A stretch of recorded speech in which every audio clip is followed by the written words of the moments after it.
नईखी मांगत साया साड़ी, नईखी मांगत कांगना, रहता आँखी के सोझा हमरा परदेसी मोर साजना। घर के खेती छोड़ी बहरा कमाला, हमरा ये निक नहीं लागेला। हाय पैसा करत रहेला, ई बात जियरा के सालेला। नया नौहर पानी बाटे, नया नौहर पानी बाटे, हमरो कुछ सपना, रहता आँखी के सोझा हमरा परदेसी मोर साजना।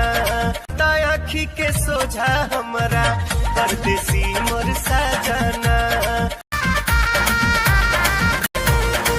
पैसा भले कमे कमैता, रहता बाकिर हमरा पास में, खोल लेता गवही किराना दुकनिया, जिंदगी गुजरता साथ में। कहत कुछ लाई रुपया, कहत कुछ लाई रुपया, नैहर से हम अपना, रहता आँखी के सोझा हमरा परदेसी मोर साजना। रहता आँखी के सोझा हमरा परदेसी मोर साजना।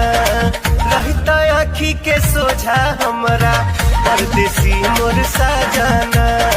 नईखी मांगत साया साड़ी, नईखी मांगत कांगना, रहता आँखी के सोझा हमरा परदेसी मोर साजना।